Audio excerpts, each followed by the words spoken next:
প্রথমে 3 থেকে 4 রাউন্ড গুলি, তারপর মৃত্যু নিশ্চিত করতে ধারালো অস্ত্রের কোপ। বসিরহাটে এভাবেই ভরা বাজারে সোমবার খুন হয়ে গেলেন এক তৃণমূল কর্মী। রাজ্যে প্রতিদিন কোথাও না কোথাও কেউ খুন হচ্ছেন, কেউ গুলিবিদ্ধ হচ্ছেন, কাউকে চপার দিয়ে কোপানো হচ্ছে। কেন এই পরিস্থিতি? কোথা থেকে আসছে এই এত অস্ত্র? প্রশ্ন তুলে আইন শৃঙ্খলা নিয়ে সরব হচ্ছেন বিরোধীরা। রাত 9:30 বসিরহাটের ঘোনা বাজারে একটি চায়ের দোকানের সামনে বাইক নিয়ে দাঁড়িয়েছিলেন তৃণমূল কর্মী আনার হোসেন গাজী।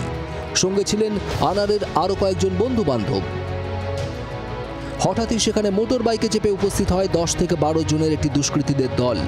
প্রত্যক্ষদর্শীদের দাবি, খুব কাছ থেকে আনারকে লক্ষ্য করে 3 থেকে 4 রাউন্ড গুলি চালায় দুষ্কৃতীরা। এরপর বছর 25-এর ওই তৃণমূল কর্মী লুটিয়ে পড়লে মৃত্যু নিশ্চিত করতে ধারালো অস্ত্র দিয়ে কোপাতে থাকে দুষ্কৃতীরা।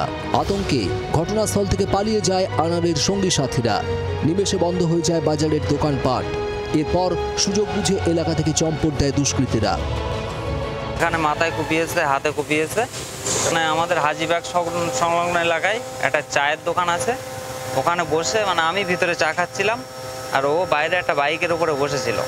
হঠাৎ চেল্লামেল্লির আওয়াজ পাই আমরা, পেয়ে 2-3 রাউন্ড গুলির আওয়াজ হয়।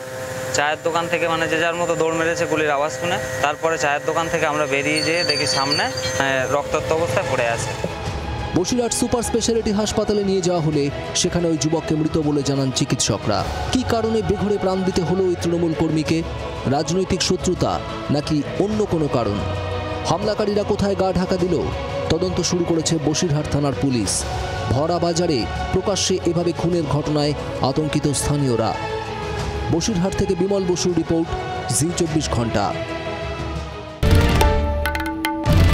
বাংলার আওয়াজ, বাঙালির আবেগ, জি 24 ঘন্টা।